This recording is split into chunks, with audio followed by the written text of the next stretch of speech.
Can you tell us who the emissary is and who the master is? Yes, before I do that, I'll just explain the story behind the image of the master and his emissary, which was a hint I found in Nietzsche about a wise spiritual master who looked after a community so well that it flourished, and as it flourished and grew, he realized he couldn't look after all the business of the community himself. But he realized something more important, which was that not only could he not, but he should not get involved with certain things if he was to preserve his important overview. And so he delegated his brightest and best servant to go about and do some administrative work on his behalf. This servant was certainly bright, but not bright enough to know what it was he didn't know. And he thought he knew everything, and that the master probably knew very little. So he started presenting himself as the master and taking on a role he wasn't suited for. And as a result, the community collapsed and the master was betrayed. Now, the reason I found that very resonant for me was that I'd been looking into the difference between the two brain hemispheres, and it struck me that there was an analogy in that the right hemisphere, which traditionally in neuroscience has been thought to be the inferior or non-dominant hemisphere, actually sees more, understands more, and is far more reliable than the left hemisphere. But the left hemisphere acts rather like the emissary. It thinks it knows what it doesn't know, and therefore excludes the vision and the knowledge and the wisdom that would have come from allowing the master, the right hemisphere, to have its say. So that's how it works.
In general, the left hemisphere displays an affinity for what are called positive emotions and the right for negative emotions. Yet, studies have found that fear activates the left amygdala more than the right. Because of the abundant connections the amygdala makes with many circuits in the neocortex, it emerges as the primary contributor in a network that links together the cortical and subcortical brain regions involved in emotional processing.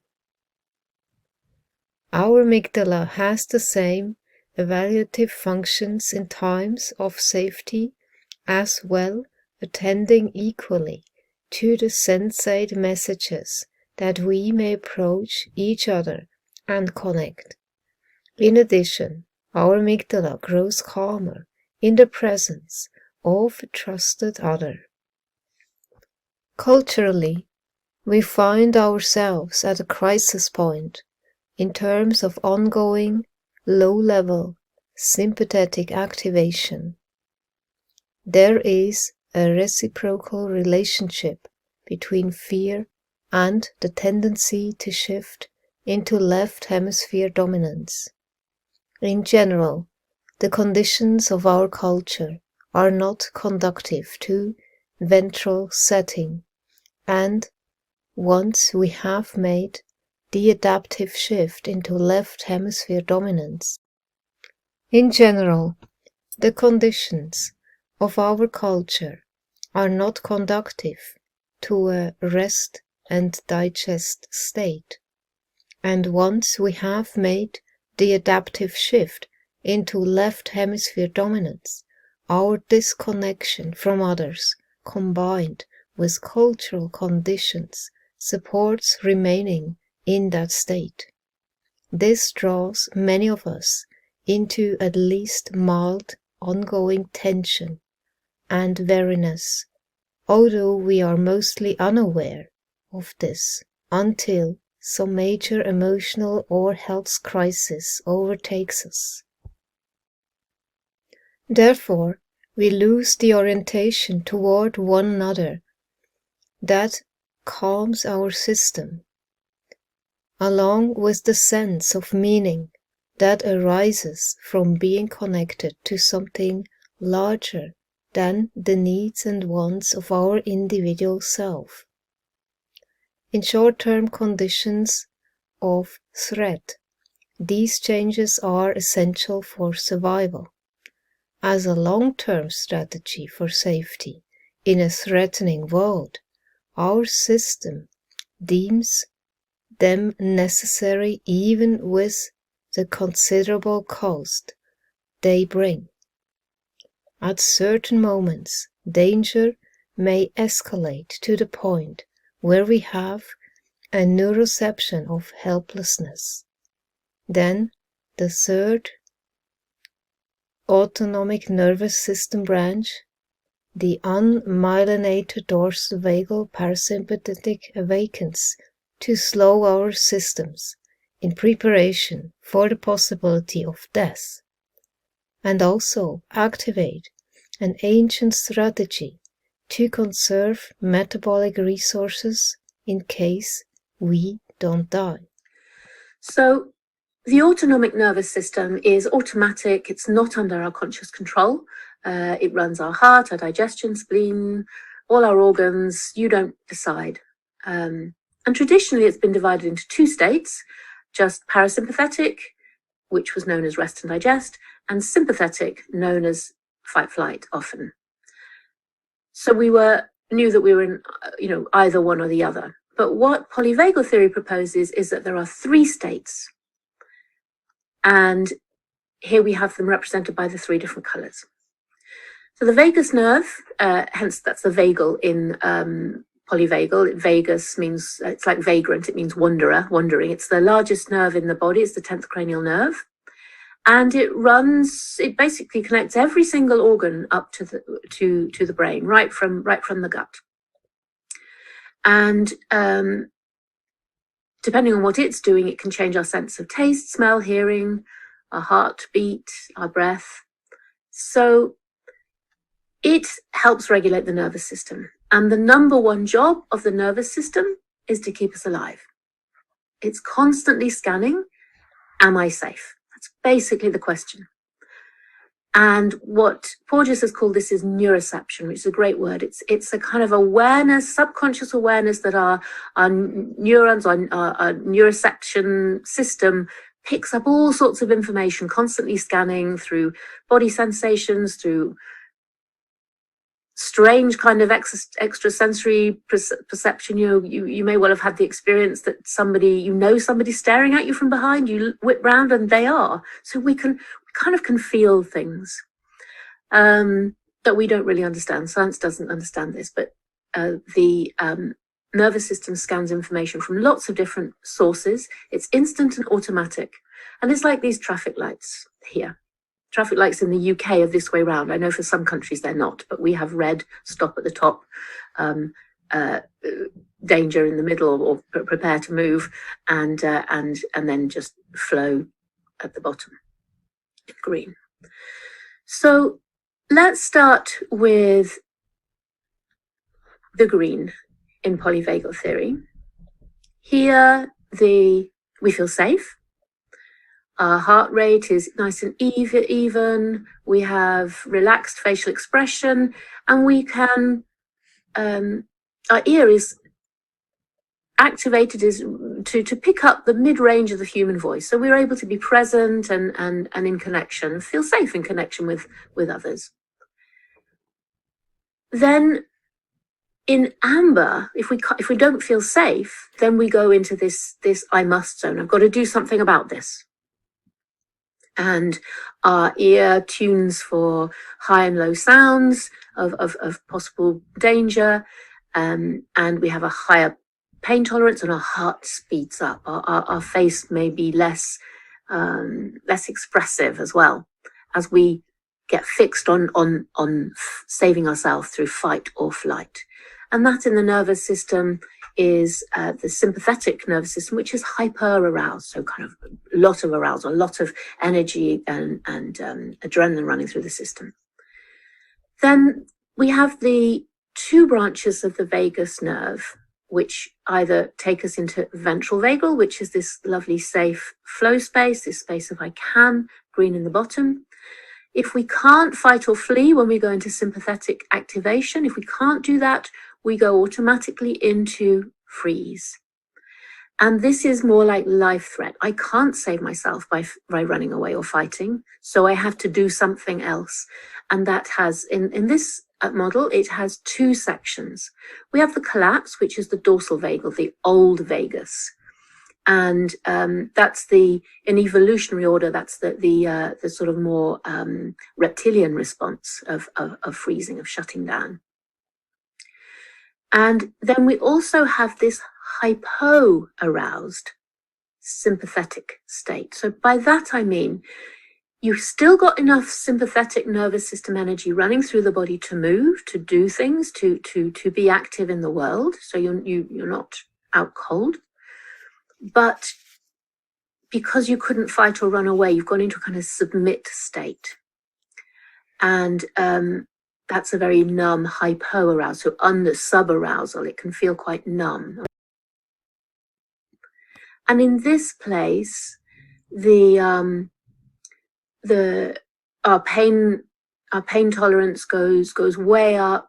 We really can't connect at all to this, to other people. We can't hear them. Our ears are attuned to something completely different.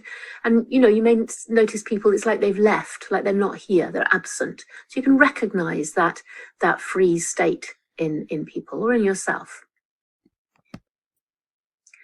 So the good news is that there is one way that we can communicate with this instinctive subconscious system to calm down, and the best way is through the breath.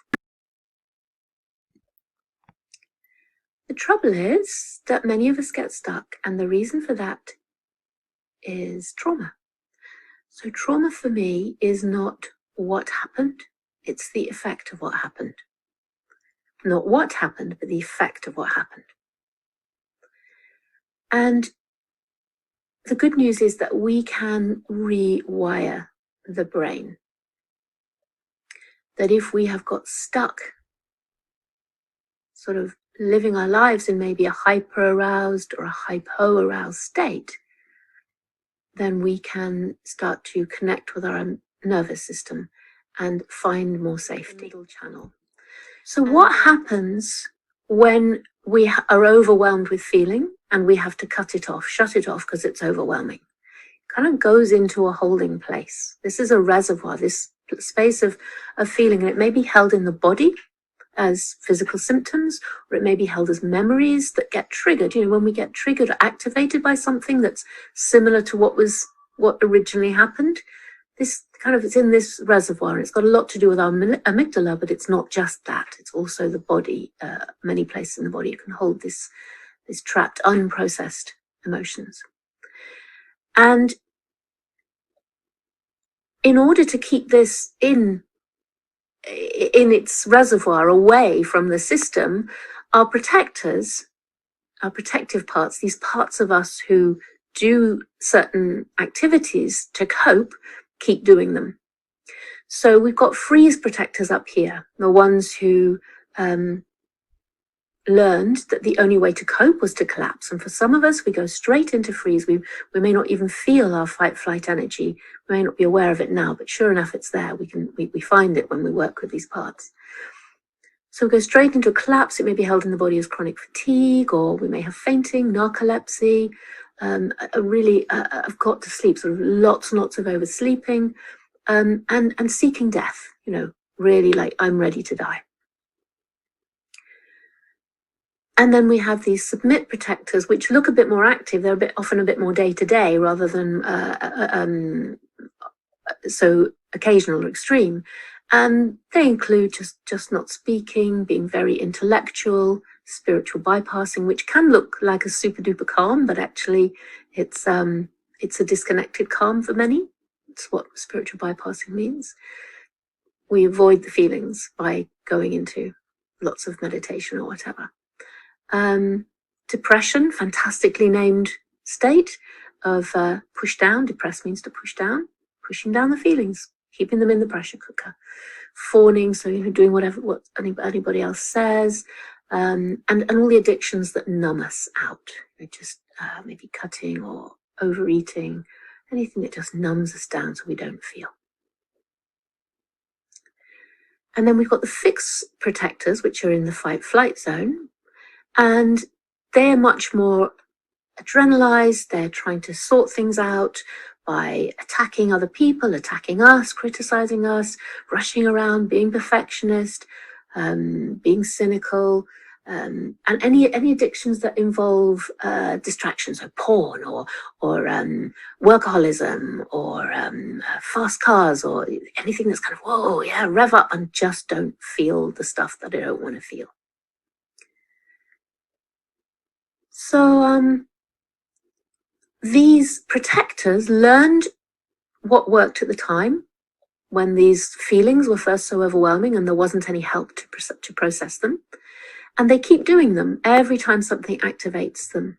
And they may be, there may be a hierarchy of them, jostling position, will have many, many protective parts. And their sole aim is to keep this away, to keep us safe, or to keep these young parts that get trapped in here, our kind of inner child parts, keep them safe from further harm. So they are protectors. And they may be managing protectors, what we call in OFS managers, which are the day-to-day protectors. They're proactive, I've put that here. Or they may be reactive firefighters. So they rush in emergencies and they don't really care what the effect of what they're doing is. Just like the firefighters come to your house, put foam all over everything, totally trash all your possessions, but they have to put the fire out. Meanwhile, the exiles carry on holding all their unprocessed rage and terror and grief and shame and hopelessness and all those things that they've had to sit with for a long time. So with trauma, what we tend to find is that people are living their lives run by fix protectors, freeze protectors, exiles, and they may be bouncing between the three states, not knowing anything else is possible. And manic depression is beautifully named. Well, that's the old name for bipolar. Manic depression, you have manic in fight flight, depression in freeze. Manic depression. It's just flicking between two states. And that's one of the wonderful things about internal family systems. It doesn't pathologize. It doesn't say, oh, you've got this disease or this disorder or that. It just says we've all got parts, and some of them are going to be working really, really hard because things were extreme or there was no help. Because the difference between somebody with trauma and someone who had just had high stress, I say just, it can be incredibly stressful. But if you get the help you needed at the time to process it, you don't get stuck here. You can self-regulate or come back into co-regulation. Babies are not resilient. They learn it. They learn not to get so upset because somebody is going to show up. And that's gradual. I cry, I'm desperate. Oh, look, somebody's come. And I gradually learn to trust somebody else. And then if I'm lucky and my primary caregivers are able to regulate their own system, they'll lend their lovely self-regulated energy to me. I can borrow that as a baby. I can learn it as I'm growing up. And I can live my life greatly in this green zone with just using the nervous system for emergency states. Generally being in a place of self-regulation with a contact to the ventral vagal state as needed. On at the bottom, self, the I am state. It's a place of being, not doing, as actually is the hurt, the exile. It's more like being, more like the yin part of our essence, whereas the three horizontal stripes are more like the yang, the doing parts. And we all need doing parts. There's nothing wrong with them. It's just that sometimes they get extreme. So this self, this I am, this being part, it could be called, it's in all religions of some kind of inner knowing soul, Buddha nature. And in IFS, it has 8 C words of calm, compassion, curiosity, clarity, connection. It's a place, it's a reservoir that's available within us all. Each edition of the Diagnostic and Statistical Manual of Mental Disorders, DSM, earnestly seeks to enumerate with greater accuracy the symptoms of particular patterns of mental illness, often identifying subtypes through noticing that people with a given diagnosis aren't all alike. As the categories proliferate and narrow, there is a tacit sense that the pressures of individuality are trying to crack open the boxes, but the needs of the left-centric system can only respond by creating ever smaller boxes. It isn't primarily the process of identifying a diagnosis that disturbs the ground of safety and openness with our patients. Often this is just something that has to be done and may have little influence on how we see our people. However, if at a deep level we experience them as disordered, mentally ill, and diseased, that will often call forth in them a part who likely already believes they are damaged goods. Shame, protectiveness, and helpless, hopeless feelings are often nearby companions of this perception, making connection more challenging. Therefore, perhaps we could approach diagnoses not as series of small confining boxes, but as a set of fuzzy lines that point us toward a general sense of how our people have adapted to the suffering in their lives. We might be able to let go of the word disorder, to see these categories as a way our left hemisphere emissary can support some focused attention on particular adjustments their systems have made in an effort to survive isolating experiences of pain and fear. Then, rather than diagnosis becoming a left-centric strategy that fosters separation, it might become a support for clarity and deepening empathy, including the body in our healing process. Our culture has simultaneously moved more strongly away from living contact, meaning nature, oneness, being, empathy, compassion, loving kindness. The combination of increasing left hemisphere dominance with its body blindness and the ever-accelerating pace of life are among the many forces that keep tugging us toward tasks and distraction and away from the life-giving experience of moment-to-moment relatedness. It is challenging to imagine who is the most hurt by this left-centric way of being, the one who knows she needs help in this moment but can't find it, or the one who is so shut off from her own relational resources that her embodied self has the neuroception that she is perpetually alone.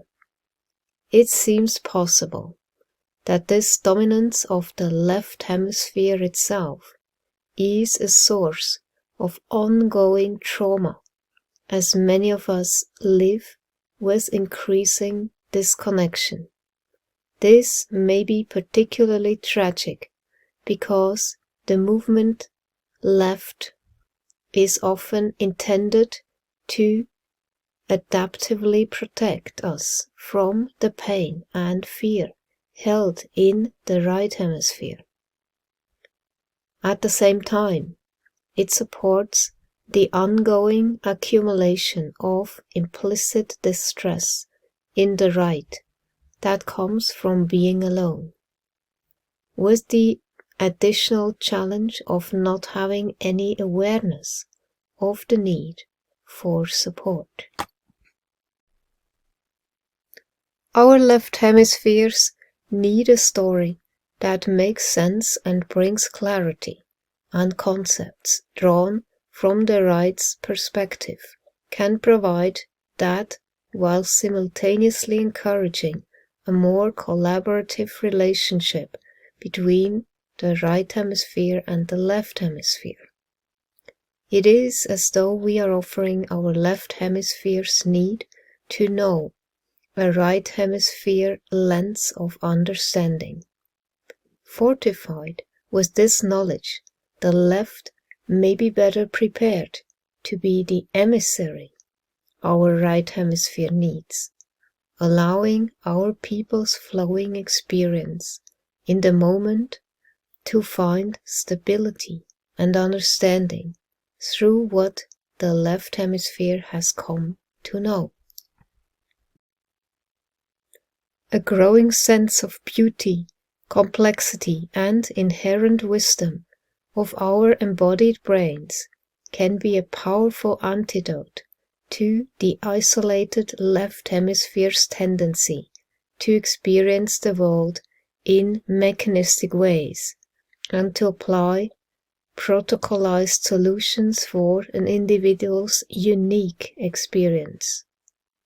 because we will have taken time to cultivate a sense of these streams in our own bodies, we will be more sensitive to the Coming Home project, developed by Zen teacher and psychologist Joseph Bobrow and his colleagues. The vision that guides this program behind the Coming Home project emphasize the pathogenic effects of isolation and dissociation, and consequently of the healing power of community, safety, and unconditional acceptance.